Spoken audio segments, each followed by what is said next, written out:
Hello दोस्तों, स्वागत है आप सभी का अपने ही चैनल स्टडी विद प्रेम में। आज हम और एक नई इंग्लिश की स्टोरी लेकर आए हैं जिनका कि हिंदी में अनुवाद करेंगे और साथ ही साथ जो जो इम्पोर्टेंट मीनिंग भी हैं उनको भी देखते चलेंगे। तो चलिए शुरू करते हैं। आज की कहानी है the short tempered demon. Short tempered मतलब होता है कि जल्द ही गुस्सा होने वाला। डेमन यानी राक्षस, यानी कि जल्द ही क्रोधित होने वाला डेमन यानी कि राक्षस। वंस अपॉन अ टाइम यानी कि एक समय की बात है। There was a very short tempered demon यानी कि जल्द ही या बहुत जल्द ही गुस्सैल होने वाला एक राक्षस था। He would get anger at the smallest thing. He यानी कि वह, वुड गेट यानी हो जाता था, एंगर यानी कि क्रोधित, एट द स्मॉलेस्ट थिंग यानी कि सबसे छोटी चीज़ों पर भी, यानी कि वह छोटी चीज़ों पर भी क्रोधित हो जाता था। वंस एक बार, ही गॉट एंग्री वह क्रोधित हो गया, यानी कि एक बार जब वह क्रोधित हो गया। He had no control over his action. He यानी कि उसको या उसके पास या उसे, हैड नो कंट्रोल यानी कि नियंत्रण नहीं रहता था, ओवर हिज एक्शन यानी कि अपने कार्यों पर। यानी कि जब एक बार वह क्रोधित हो जाता तो उसे अपने कार्यों पर कंट्रोल नहीं होता था, यानी कि नियंत्रण नहीं होता था। वन डे यानी एक दिन, द डेमन उस राक्षस ने डिसाइड किया यानी कि फैसला किया, to make a beautiful tree house यानी कि एक दिन उस राक्षस ने एक सुंदर ट्री हाउस बनाने का फैसला किया। ट्री हाउस मतलब होता है कि पेड़ के ऊपर घर बनाना। जो पेड़ के ऊपर घर बनाना होता है उसे ट्री हाउस बोला जाता है। फॉर द समर यानी कि गर्मियों के लिए एक दिन राक्षस ने एक सुंदर ट्री हाउस गर्मियों के लिए बनाने का फैसला किया। He worked hard for 10 days यानी कि उसने 10 दिनों तक कड़ी मेहनत किया। ऑन द 11th डे यानी कि 11वें दिन, द ब्यूटीफुल ट्री हाउस एक सुंदर ट्री हाउस, वाज रेडी यानी कि तैयार था, ऑन द टॉलेस्ट ट्री यानी कि सबसे लंबे पेड़ पर, ऑफ द जंगल यानी कि जंगल के।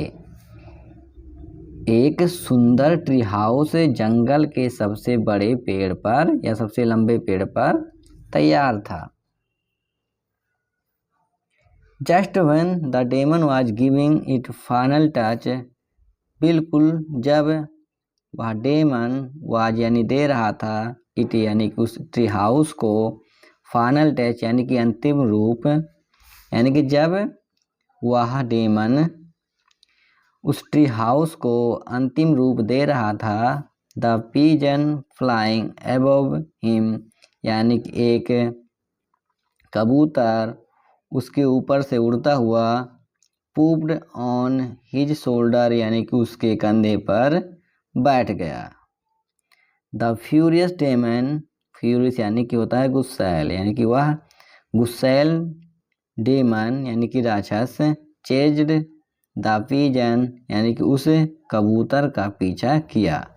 बट लेकिन द पिजन वह कबूतर, फ्लू अवे क्विकली जल्द ही उड़ गया, लेकिन वह कबूतर जल्द ही उड़ गया। द डेमन गॉट एंग्री यानी कि वह डेमन जो था वह क्रोधित हो गया। एंड स्टार्टेड और शुरू कर दिया, चेजिंग द पिजन उस कबूतर का पीछा करना, यानी कि राक्षस क्रोधित हो गया और उस कबूतर का पीछा करना शुरू कर दिया। The pigeon flew to the top of the tree यानी कि कबूतर उड़कर उस पेड़ के टॉप पर यानी कि ऊंचाई पर बैठ गया, ऑन विच जिस पर, the tree house was built यानी कि उस पेड़ पर बैठा था जिस पर वह ट्री हाउस बना था।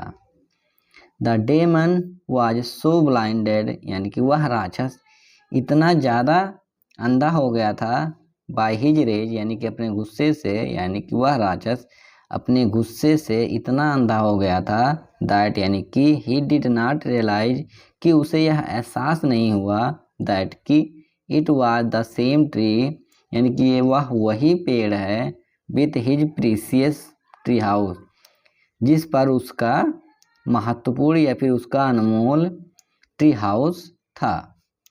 ही लैश्ड आउट एट इट, उसने उस पर टूट पड़ा या उसने उस पर झपट्टा मारा भी कह सकते हो।